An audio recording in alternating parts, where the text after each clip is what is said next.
He's super smart, he's really good at magic, and he's a hottie McHotster. I'm like really upset about it, so.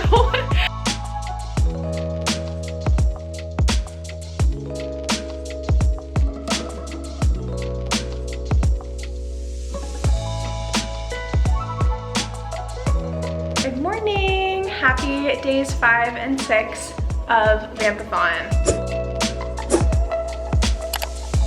I have to show y'all, I just went to Costco. We did bar this morning as well, so it's been a productive morning. But let me just show you what I found at Costco. I've never been more excited. I love adult Lunchables. This is freaking massive. You bet your bottom dollar. This is gonna be my lunches for the rest of the week and through the weekend. I'm going to devour this. They also had this like massive pack of cheese that was the same size, and I was like, should I? I didn't end up getting it because some of the cheeses like weren't my favorite. If they were cheeses that I loved, this would be like a new staple, just getting this and that massive thing of cheese, and I would be such a happy camper. I also found a big thing of matcha. I got my last little can of matcha from World Market and it was really, really good, and I was running low on it. And then I saw this. We'll see how it goes. I'm gonna sample this. I'll probably make a matcha today actually, because it's been a little while since I've made one. So I'm gonna put these groceries away and then let's catch up a little bit for like plans for the vlog. We are showered. We are in a sweater. We are ready for the day. Happy Halloween Eve. I know that when you're watching this, it will be actually Halloween, or at least when this video goes up. So plans for this vlog, we're going to finish An Academy for Liars. We're at the very beginning of this book. We're only 40 pages in. Started it right at the very end of the last vlog. I can't wait to continue with this. I feel like this is a really good book for Halloween Eve and Halloween because it does lean to the creepier side. Hopefully it does get pretty spooky. I think that would be fun. On our lunch break today, we're going to head over to Target. I would like to get a little pumpkin to paint, and then while we're painting our pumpkin, I need to watch Scooby-Doo on Zombie Island. I have already watched Scooby-Doo and the Witch's Ghost this season. Ross and I watched it along with the like live action Scooby-Doo. Those are just my, I don't know if you call them guilty pleasures, because I know that the live action one wasn't super popular, but I love Scooby-Doo. I'm a Scooby-Doo stan. I think Witch's Ghost, Cyber Chase, and Zombie Island are like my top tier, but I always watch Zombie Island like around Halloween. So that's the plan for today. While we're at Target, I do also want to get some ingredients. We're gonna be making, I think we're gonna be making a sweet fall treat for tomorrow. We haven't done any baking so far in these daily vlogs, and that is a crime. We have to bake something. It's Halloween, it's fall. We love baking on this channel, so that is the plan.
let's talk about An Academy for Liars. I have a little playlist for the daily vlogs for Vampathon for this year. If you would like to catch up, I will leave the link to the playlist down below. This is supposed to be a book with a dark academia setting. We have this really mysterious, kind of ominous, magical school, this moss-covered campus in Savannah, Georgia. It is very atmospheric. I'm a bit shocked by Alexis Henderson's writing in this book because in a blog from 2 days ago, I had mentioned that the book was blurbed by Alex Harrow. An Academy for Liars reminds me of the 10,000 Doors of January because it has to do with like traveling, like jumping distances through these like portals, and in the 10,000 Doors of January you would open a door and go into a completely different place in the world, a different time period maybe, and there are similar themes in An Academy for Liars, which is so interesting. This is not how I thought of this book when I read the summary for it, but I'm very pleasantly surprised. I'm having the best time with it. So yesterday we read another 100 pages. This book moves so quickly, and I'm also very intrigued to see, this sounds dumb, I feel like I say this all the time, I'm intrigued to see how this book ends, but because it's a standalone and I feel like so much is happening, the magic is so intricate, but also not. Like, it's simple enough that you don't get lost in all of this like explanation and whatever. It's very easy to understand, but also I could see this being built upon. Like, this could have been a series if she wanted it to be, but I feel like Alexis Henderson loves a standalone book and I am not mad at it. So, characters that I'm obsessed with.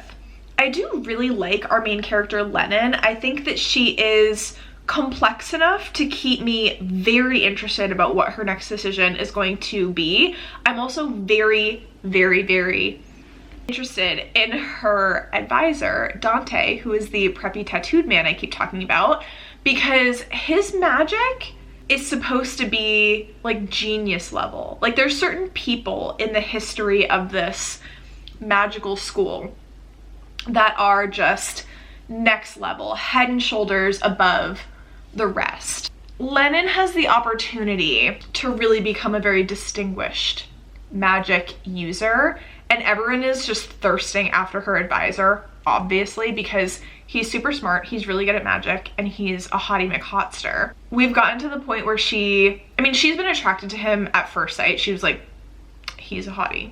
Don't blame her, literally one bit. Even though he was kind of like mean to her and just like intimidating. He's a very intimidating presence, and you just want to know more about him. I feel like Alexis Henderson has done a fantastic job of making this man so mysterious that you just constantly want to know more about him. There's one scene that's haunting me that like I need to know more about what's going on with him. We're starting to get to the point with Lennon where she is like, I want to do things with this man. And I'm living for it. It's so cool. I don't think that I could have ever imagined this book was going to turn out like it is. The goal is to finish it today. If I'm checking in like every other chapter, prepare to be sick of me because I cannot be stopped right now. I'm so obsessed.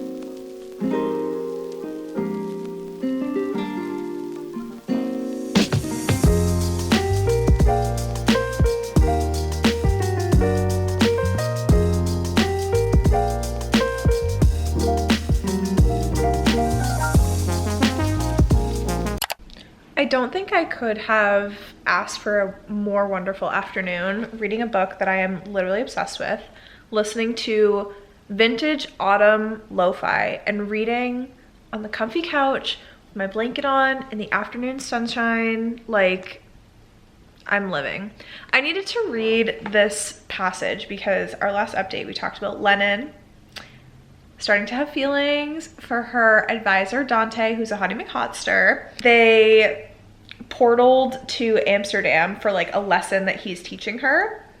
And I just have to read this because it also gives you a glimpse of the writing style that I'm just so obsessed with. Like, this book is really making me want to reread the 10,000 Doors of January. It was easy to believe walking with him through the streets of Amsterdam that this was something it wasn't.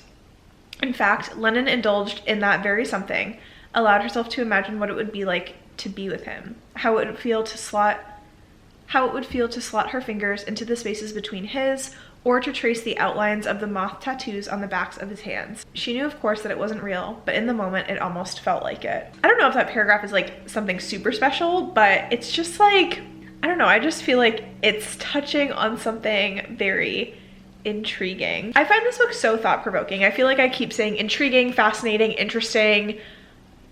I'm enthralled. Really and truly, that's the only way to put it. I want to know more about Dante, like immediately.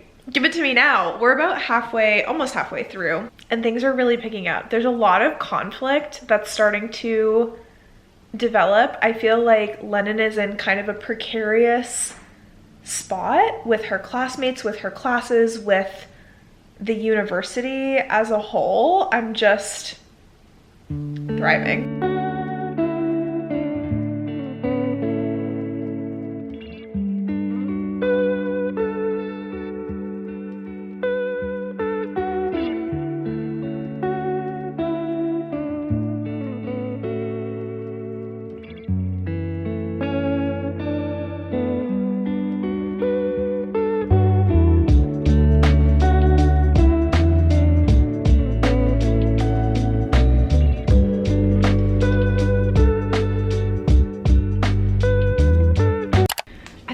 Take a little bit of a reading break and we're gonna make some apple pie. I'm currently on page 318, so we only have a little bit left to go. This book is 450 pages, so a little bit more than 100 pages left.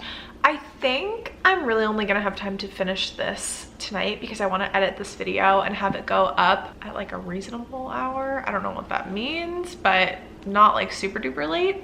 So let's make some apple pie. I think that'll be really fun. I'm also gonna make some mashed potatoes off camera, not like you need to know that. But yesterday I made tri-tip in the crock pot and it came out so good, and I had it with rice last night and green beans, but I was like, you know what would hit?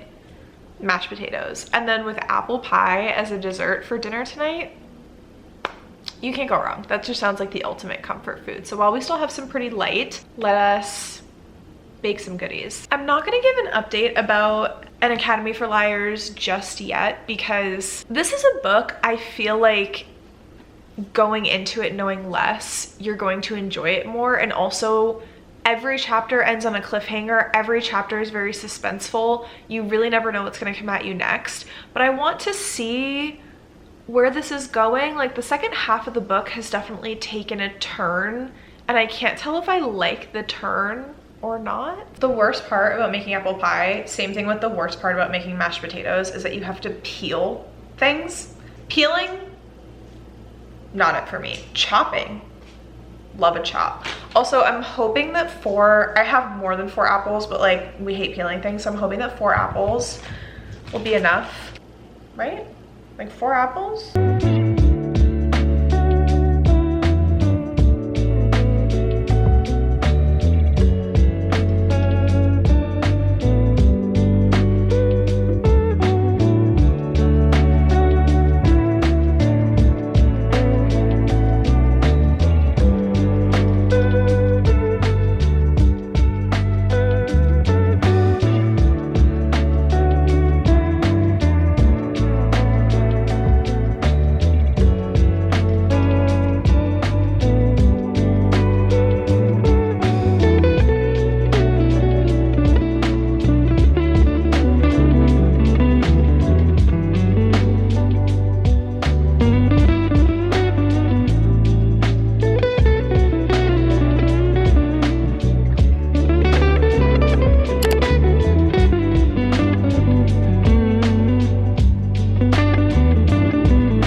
Friends, I apologize that this video is going up a day later than I anticipated. I just really wanted to finish this book, and I stayed up until 1:30 last night finishing it. The apple pie came out so freaking delicious, and then Ross came home and we were just chit-chatting, and then I didn't get back to reading the last like 150, 125 pages until much later in the evening. But I guess we could also count this prompt for the vampathon read a book in the dark. So there's that. So we finished her. When I first finished, was quite conflicted because the second half of this book goes somewhere that I wasn't sure I was enjoying. I'm happy that I waited until the absolute end to kind of give these thoughts, because it was a little bit of a roller coaster compared to the first half where I was like, this is gonna be a 5-star. This is gonna be a 5-star.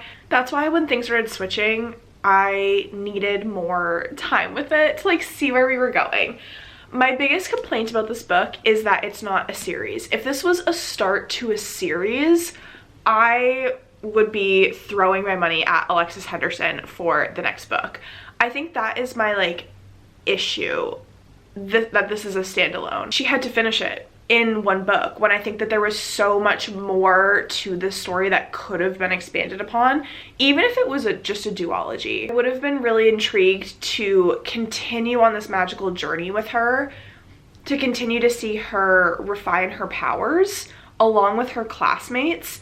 And my frustration only comes from the fact that we didn't get more time with these characters and they were kind of rushed into a conclusion. So because of that, I'm gonna give it 4 stars. I loved the writing. I'm seriously grieving the loss of this not being a series. I'm like really upset about it. So that is the reading vlog, friends. That is the conclusion of Vampathon. If you participated, please let me know how many books you read. We didn't get to our 5th and final prompt, which was the Gothic setting, but I had so much fun with these books. Like, really and truly, thank you to Jody from Vanilla Moon. She absolutely crushes this readathon. I just think it's so fun. We, for the most part, also kept up with our Instagram prompts as well. I didn't post for Halloween because I got scared. Even though I dressed as Chapel Roan on Twitch, I did take some pictures. I did post one on my story if you follow me on Instagram. But I just got scared to do like an actual costume post. Thank you so much for watching, friends. I hope you had a wonderful and safe Halloween. I hope that you're eating your favorite sweet treats at this moment in time. I will catch you in the comments, and I will see you in my next one. Toodles.